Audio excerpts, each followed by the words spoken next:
Bonjour à toutes et à tous, bienvenue dans cette nouvelle vidéo. J'espère que vous allez bien, moi ça va. Ça fait un moment que je suis pas venue sur YouTube parce que j'ai fait un peu moins de cosplay. Je me suis mis à d'autres loisirs. J'ai continué de faire du cosplay mais à un rythme beaucoup plus lent et doux. Récemment j'ai fini un nouveau costume, celui-ci, et du coup en le réalisant j'ai eu plein de petits soucis et j'ai appris plein de choses, donc je me suis dit que ça pouvait être une bonne idée de faire une vidéo à ce sujet pour pouvoir vous partager les problèmes que j'ai rencontrés et les solutions que j'ai trouvées. Je vais faire 2 vidéos making of au total. Ici c'est la première partie, la deuxième sortira incessamment sous peu, parce qu'il y a beaucoup de choses à dire. Beaucoup. Dans cette première vidéo, je vais vous parler tout d'abord des matériaux que j'ai utilisés, du budget, du coût de ce costume, du temps qu'il m'a pris à réaliser. Beaucoup. La réponse est beaucoup. Et je vais vous montrer ensuite comment j'ai réalisé les différentes pièces en mousse, donc qui sont les pièces d'armure que vous voyez sur le mannequin ici par exemple. La deuxième vidéo sera consacrée à tout ce qui est finition, donc les vêtements, toutes les pièces en tissu, la peinture, les attaches et aussi aux différents problèmes que j'ai rencontrés, ce que j'ai appris et surtout ce que je ferais différemment aujourd'hui parce que même après avoir passé autant de temps sur ce costume, il y a encore des choses que je trouve qui seraient à améliorer. Et on va commencer tout de suite avec les matériaux. Pour les pièces d'armure, donc ils sont rigides, ils sont quand même souples puisqu'elles sont faites en mousse Eva. Donc pour ceux qui ne connaîtraient pas la mousse Eva, alors que c'est super répandu aujourd'hui dans le cosplay, c'est une matière qui est souple, légère et qui permet d'atteindre des résultats assez propres. Elle se décline en plusieurs épaisseurs et elle est vendue sous forme de grandes plaques. Donc ça va de 10 mm, ça peut faire 8 mm, 5 mm, 3 mm, 2 mm d'épaisseur et elle existe aussi en différents coloris. J'ai utilisé de la mousse noire et de la mousse blanche. Pour quelle raison me direz-vous? Tout simplement parce que pour les pièces métalliques, c'est plus sympa d'avoir une couleur noire en dessous. Et pour les pièces en os, comme elles sont claires, c'est plus pratique d'avoir une base blanche en dessous pour faire la peinture ensuite. Parce que recouvrir de la mousse noire avec de la peinture claire, je l'ai déjà fait à mes débuts. C'est une grande erreur parce que c'était une vraie galère. Donc j'ai surtout utilisé de la mousse 5 mm pour les pièces d'armure en acier. Et pour les pièces en os, c'est très variable puisque parfois j'ai dû superposer plusieurs épaisseurs de mousse, vous le verrez tout à l'heure. Ça peut aller de beaucoup de 8 mm, de la 5 mm pour les pièces creuses. Et ici, il y a beaucoup d'épaisseur de 8 mm aussi. Et des pièces de 3 mm plus fines du coup pour recouvrir certaines parties. Donc c'est principalement de la 5 mm, 8 mm et 3 mm que j'ai utilisé pour ce projet-là. La mousse, je l'ai collée avec de la néoprène. Du coup, ça se présente aussi sous forme de peau, comme ceci. C'est une colle qui est un peu toxique, voire même beaucoup toxique, donc évitez de l'utiliser en intérieur sans protection respiratoire. C'est une colle que j'aime beaucoup parce qu'elle colle super bien, elle tient bien dans le temps, et c'est une colle qui se travaille assez rapidement aussi. Donc celle de cette marque-là, elle sèche assez vite, donc ça permet de travailler assez efficacement. La mousse c'est bien, mais quand on veut faire des matières organiques, le mieux c'est d'utiliser de la foam clay avec. La foam clay c'est une pâte à modeler qui sèche à l'air libre et qui, une fois sèche, ressemble beaucoup à la mousse parce qu'elle peut se poncer aussi. Et comme elle est très légère, ça se marie bien avec. Et ça me sert notamment à faire ce genre de pièces. Donc c'était de la mousse lisse à la base et j'ai rajouté par-dessus de la foam clay et ça m'a permis de faire le côté très organique. Ensuite, les matériaux principaux, il y a du tissu, c'est du lin. Donc pour le tissu rouge et le tissu blanc, c'est du lin dans les deux cas. Donc les voici. Celui-ci je l'avais déjà, celui-ci je l'ai acheté exprès pour le costume et j'ai même eu besoin de le teinter avec du cuir et du brou de noix pour avoir une couleur plus foncée que vous pouvez sans doute voir sur ce morceau-là. Voilà, vous voyez la différence entre les deux couleurs. En tissu, j'ai aussi utilisé, plus pour le cache-œil, un autre lin noir. Et pour les attaches, j'ai aussi utilisé un tout petit peu de ce tissu. C'est de la suédine, mais assez épaisse et super rigide. Ça m'a permis de faire les attaches pour les épaules, qui peuvent être un peu lourdes, surtout le gros crâne. Pour les attaches, sinon, j'ai aussi utilisé du cuir, du vrai cuir. Voilà, vous pouvez le voir à l'intérieur ici. Il y en a aussi là. C'est du cuir tannage végétal, donc c'est du cuir qui est neutre, blanc, il n'a pas de teinture, il n'a pas été travaillé et il permet de rajouter la couleur qu'on veut. Et aussi, il est disponible en plusieurs épaisseurs, donc ce qui permet d'avoir quelque chose d'assez résistant pour les attaches.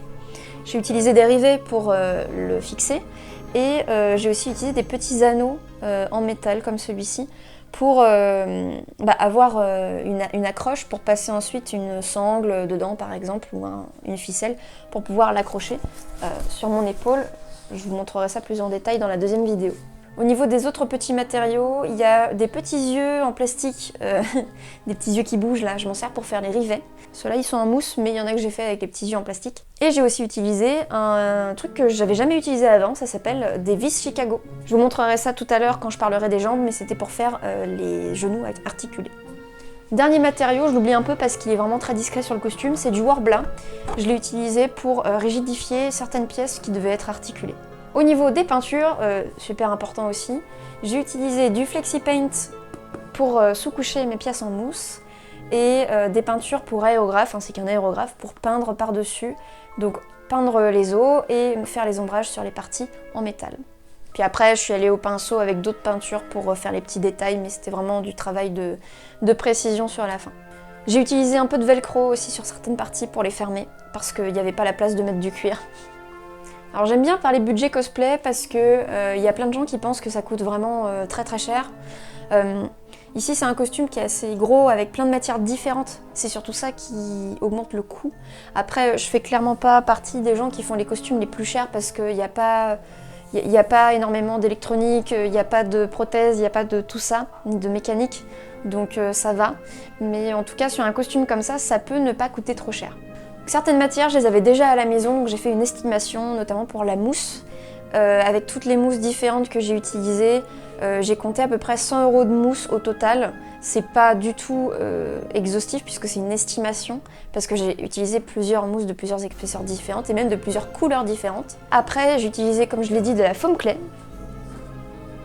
qui se vend en pot de 300 grammes, 500 grammes. Et j'ai acheté 2 pots de 300 grammes, ce qui m'a coûté environ 30 €. Ensuite, l'autre matière qui m'a coûté le plus cher avec la mousse, c'est le tissu. C'est ce tissu rouge là. Le tissu rouge, ça m'a coûté environ 100 € pour tout le costume. J'ai dû même en commander 2 fois parce que j'en avais pas pris assez.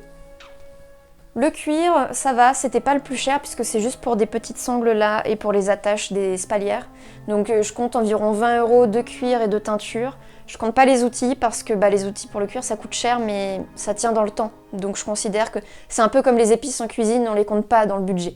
J'ai acheté des gants parce que j'avais déjà fait des gants dans le passé et c'était une purge. Et là, comme on les voyait pas, ils avaient pas besoin d'être particulièrement faits d'une certaine façon, je les ai achetés, donc ça m'a coûté 25 €.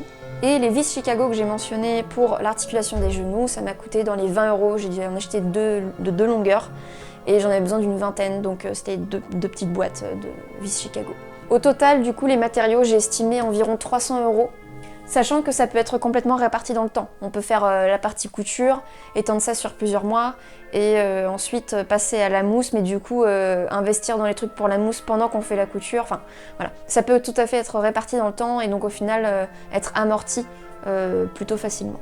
Comme je parle de plusieurs mois, parlons du temps que ça m'a pris. C'est le costume qui a été le plus loin réalisé pour moi jusqu'à maintenant. Non pas parce que voilà, j'ai appris de nouvelles techniques ou quoi, j'ai plutôt appris de nouvelles combines, on va dire. Mais il y a plusieurs étapes qui m'ont posé beaucoup de problèmes et du coup qui ont rallongé considérablement le temps que ça m'a pris. Et surtout, en fait, comme je disais au début de la vidéo, comme j'ai un rythme de cosplay moins soutenu qu'avant, en fait c'était très variable. Il y a eu des mois où je faisais 40 heures de craft et il y a eu des mois où je faisais 7 heures de craft parce que la vie. Au total, j'ai compté environ 400 heures de travail réparties sur 19 mois. Ouais. Maintenant que j'ai parlé des matériaux, du budget et du temps passé, on va pouvoir attaquer la partie création. J'ai commencé l'armure en travaillant sur le plastron. Je commence le travail sur mon plastron en faisant un patron avec du cellophane et du scotch. Je le fais d'abord sur mon mannequin, puis j'en ai fait un deuxième sur moi parce que je me suis rendu compte que celui du mannequin était trop petit. Quand on utilise cette méthode, c'est super important de penser à ce qu'on va porter en dessous de l'armure. Si vous faites le patron directement sur vous, sur votre peau ou sur un t-shirt par exemple, et que plus tard vous prévoyez de porter 2 ou 3 épaisseurs de tissu en dessous, votre plastron sera trop petit. Une fois que je me suis enroulée de cellophane et de scotch, je remets le patron sur mon mannequin pour pouvoir redessiner proprement mon plastron sur le scotch.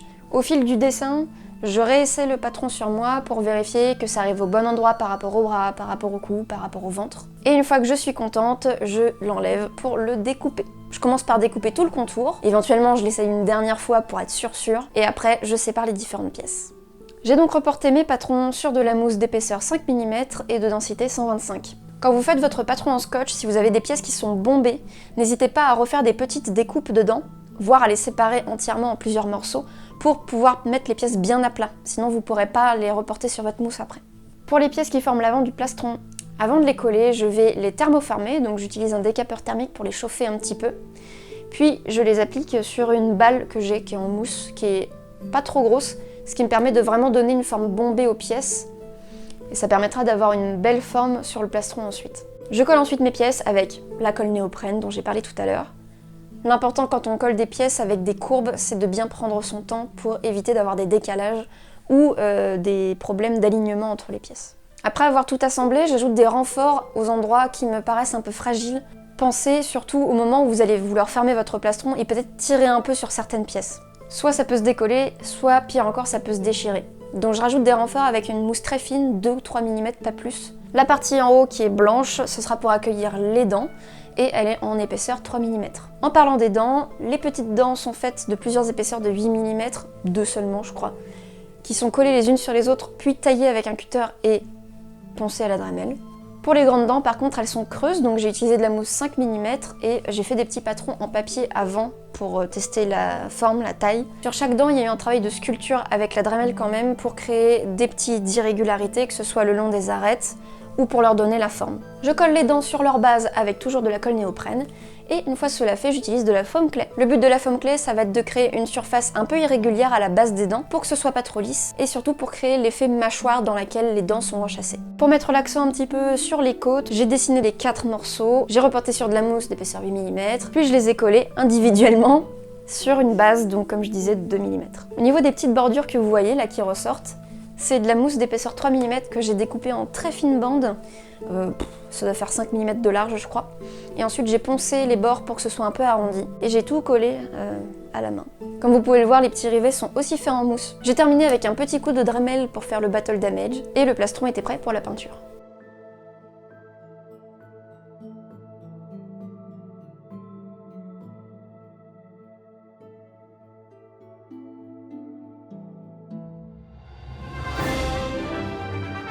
On va maintenant parler de ces petits bébés que sont les spalières de cette armure.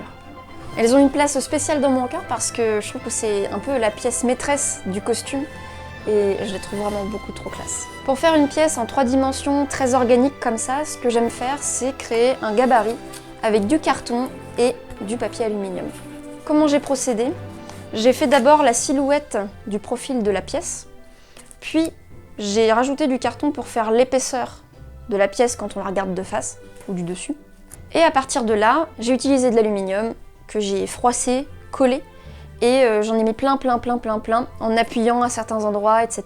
pour tasser et pour commencer à sculpter déjà la forme de ma pièce. Une fois que j'avais à peu près les bons volumes, j'ai tout recouvert d'une grande feuille d'aluminium, puis de scotch. Alors moi j'ai pris du ruban de masquage, j'aurais pu prendre du scotch normal aussi. Comme pour le plastron, je dessine toutes mes lignes de découpe, j'enlève, je découpe, je mets à plat et ça me fait mon patron. J'aime particulièrement cette technique pour faire des crânes parce que ça a besoin d'être creux. Pour les 2 spalières, j'ai utilisé le même patron, c'est juste qu'en fait, pour celle-ci, j'ai enlevé le haut, tout simplement, et refait un petit peu le haut de l'os ici. Bref, une fois que j'ai découpé tous ces petits morceaux, je vais les reporter sur de la mousse 5 mm toujours, mais blanche cette fois, puisque ça va être de l'os plus tard. Vous pouvez voir que j'ai fait plein de petits traits aux endroits où les pièces vont s'assembler, tout simplement c'est pour pouvoir les aligner correctement. Avant de vous montrer l'assemblage du crâne, voici les petites dents que j'ai fait individuellement avec 3 épaisseurs de 5 mm chacune. Donc pour chaque dent, il fallait que je découpe 3 exemplaires. Il y a combien de dents déjà? Donc bref, il y a eu beaucoup de découpes de mousse, beaucoup de collage de mousse, beaucoup de sculptures de mousse. Pourquoi avoir fait 3 épaisseurs de 5 mm?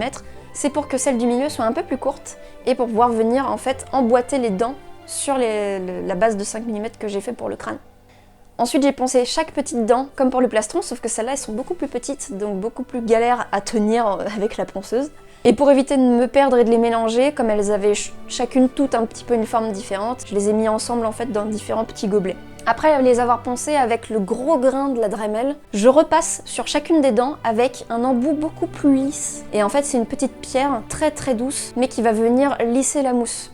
Encore une fois, un coup de décapeur. Cette fois-ci, ça permet pas de les thermoformer mais juste de refermer tous les pores de la mousse. Et le décapeur thermique combiné avec l'embout rose de la Dremel, ça va permettre d'avoir un résultat vraiment bien lisse. C'est super important ici parce que les pièces sont entièrement poncées. Il n'y a plus aucune surface de mousse normale, on va dire. Et donc si on ne fait pas ces étapes-là, à la fin, avec la peinture, ça va être très granuleux et très moche. Avant de passer à la suite du crâne, je colle bien toutes les dents parce que je vais sculpter autour. Pour les grosses dents, j'ai fait un premier essai, ça me convenait pas trop, donc j'ai recommencé, sans surprise. Il y a beaucoup plus d'épaisseur pour les grosses dents, mais c'est le même principe. J'utilise à nouveau de la foam clay pour sculpter mes beaux crânes. Un processus très long puisque je l'ai fait en 2 fois. La première fois que j'ai mis de la foam clay, les crânes se sont déformés avec le séchage de la foam clay. Donc j'ai essayé de faire des épaisseurs un peu moins grosses, mais du coup de faire en 2 fois. Et vous voyez que je passe beaucoup de temps à lisser et à sculpter, à appuyer sur la foam clay avec mon doigt pour justement l'aplatir ou alors créer plus des boudins à certains endroits.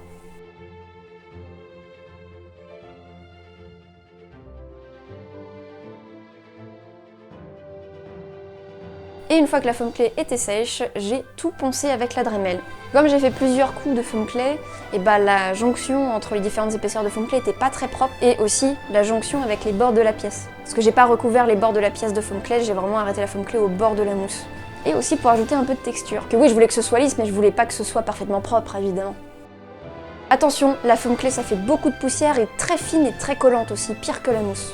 J'utilise la Dremel aussi pour accentuer certains détails que la foam clay a perdu un peu en séchant.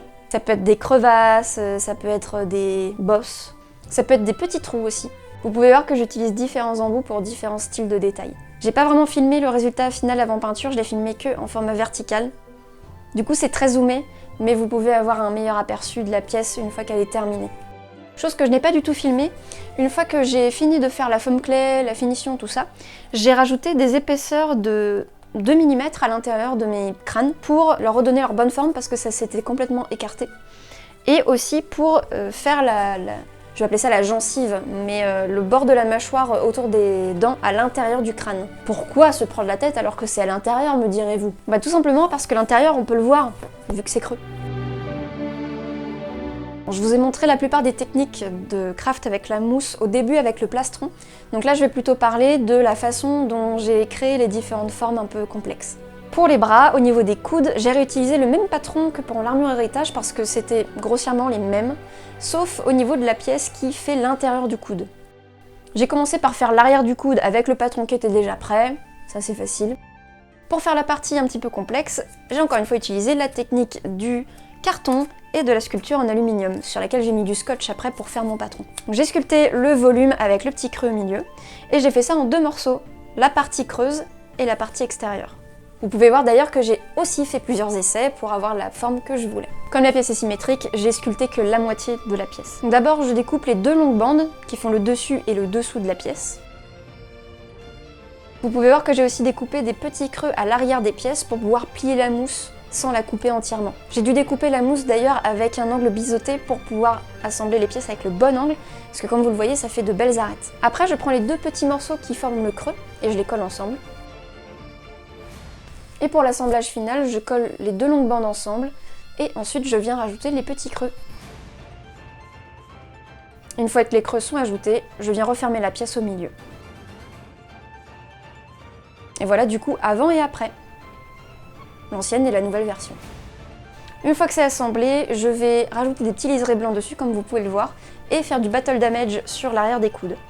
Au niveau de la pièce à l'avant, je vais poncer tout l'intérieur pour arrondir tous les angles et éviter que ça me gêne quand je plie le bras. Les 2 pièces sont vraiment travaillées séparément avant de les assembler pour former la pièce complète. Pour vous montrer un peu, j'ai aussi fabriqué la fronde avec d'anciens patrons de ma précédente fronde pour l'armure héritage. J'ai dû refaire les pièces à l'avant qui tiennent les parties qui se déplient. Et j'ai dû faire les cornes aussi, puisque sur l'armure héritage, c'était des pièces qui étaient en métal, et là, ce sont des cornes. Donc j'ai vraiment pris le temps de regarder dans le jeu, de faire un dessin. J'ai pas dessiné sur ordinateur, j'ai dessiné à la main. Et à partir de ça, j'ai assemblé plusieurs épaisseurs de 8 mm que j'ai ensuite sculpté avec mon cutter et ma Dremel pour bien tout arrondir. Je les ai fait un petit peu moins épaisses que prévu, puisque ensuite j'ai rajouté des écailles en épaisseur 3 mm par-dessus. Donc j'ai recouvert ma pièce en mousse avec du ruban de masquage, j'ai dessiné toutes mes écailles, j'ai tout découpé avec un scalpel, c'est plus simple. J'ai retravaillé tous ces petits patrons individuels sur du papier, puisqu'en fait comme je vais les faire en mousse, comme j'ai expliqué, plus épaisse, il va me falloir un peu plus de longueur pour pouvoir les refermer tout autour de la corne et que ça se rejoigne bien en dessous. Donc je vais rajouter quelques millimètres de chaque côté de chaque pièce, quitte à les recouper à la fin au moment de les assembler, pour être sûr que ça se referme bien et que c'est joli. Dans la mousse, comme pour les coudes, je vais faire des petits creux pour accentuer les angles. Et vous voyez que ça s'aligne parfaitement avec la sculpture que j'ai fait de la base. Je vais poncer un certain côté des écailles pour que quand elles se superposent, ça fasse pas une marche entre guillemets sous la mousse. Et comme vous le voyez, quand je colle, ça se referme parfaitement en dessous. Je pars du coup de la pointe, que je ne recouvre pas d'ailleurs, et je finis de l'autre côté de la corne. Et vous voilà ce que ça donne une fois que tout est assemblé. J'utilise aussi la Dremel pour créer des petites crevasses. Je vais venir chauffer la corne avec mon décapeur thermique et appliquer des petits cailloux, c'est du granit je crois, pour créer une texture. Pour la pointe de flèche, j'ai utilisé une vraie pointe de flèche, ne le dites pas aux conventions. C'est une vraie pointe de flèche que j'avais coupée de flèche que j'avais utilisée pour un autre costume. Mais du coup elle avait une forme d'ogive et je trouvais ça vraiment très esthétique. Je l'ai recouverte de Worbla et j'ai fait les petites ailettes de la flèche avec de la mousse. Donc c'est pas tout à fait dur non plus. Au niveau de la pointe, pour éviter que ça se décolle, je mets de la super glue au bout. Ça va s'imprégner dans la mousse, la durcir un petit peu et éviter que ça s'écrase ou que ça s'abîme avec le temps. Pour la petite pièce au bout des cornes qui va accueillir la cordelette à la fin, j'utilise une petite tige en aluminium pour créer le creux, le trou, et autour je viens coller une pièce en mousse d'épaisseur 2 mm, c'est vraiment une toute petite pièce. Et ensuite j'enlève le tube en aluminium et il reste juste l'espace pour pouvoir passer la corde à la fin.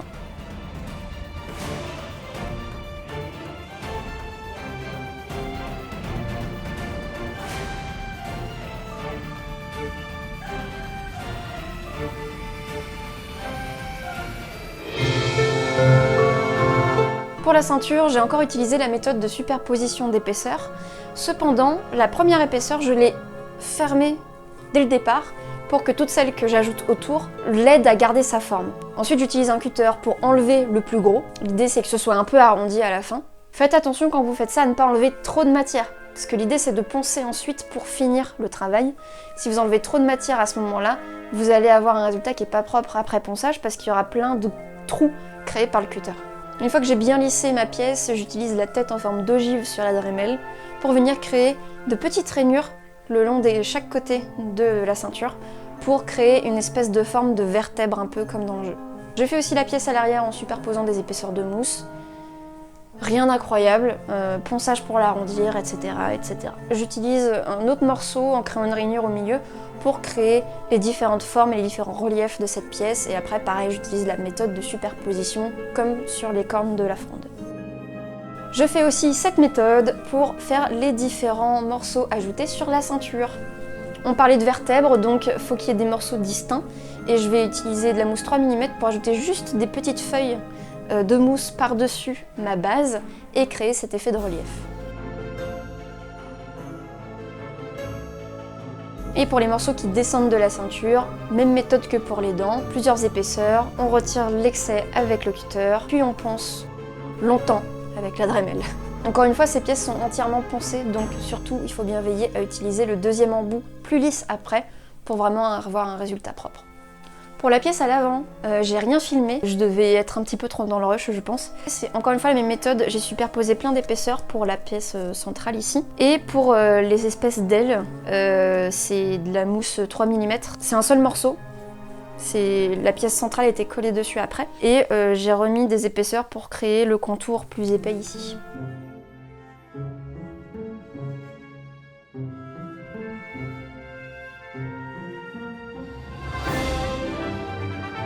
Pour les jambes, j'ai pas beaucoup filmé la création des jambes parce qu'en fait ça suit encore et toujours les mêmes principes que pour les autres pièces.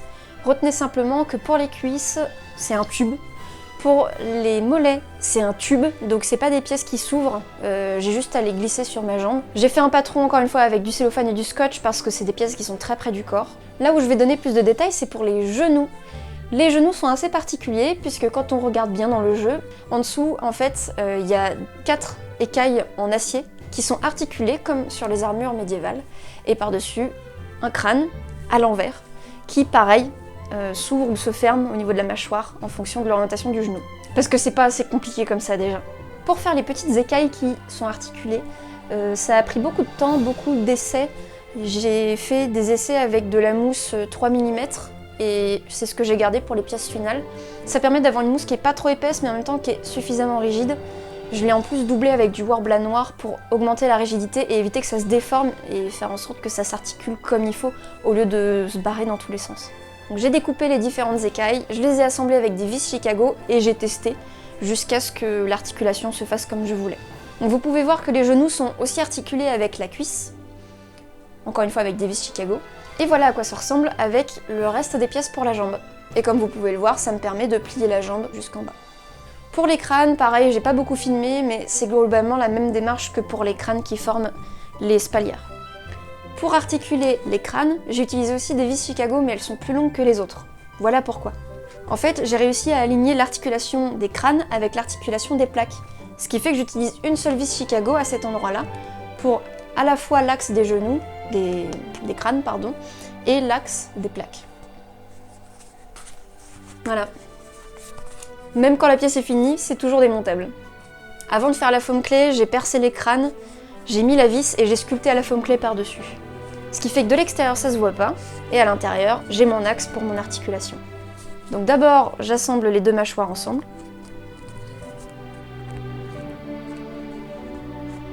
Comme ça. Et après, je les assemble avec les petites plaques. Il n'y a plus qu'à mettre les vis pour tout tenir et c'est bon. Je suis très contente de ma trouvaille pour les vis Chicago. C'est vraiment très pratique. Cependant, pour faire des pièces articulées, je vous recommande de coller les vis une fois qu'elles sont vissées. Tout simplement parce que j'ai eu le problème qu'il y a des vis qui se sont barrées avec le temps. Et là, par contre, j'ai le résultat avant peinture.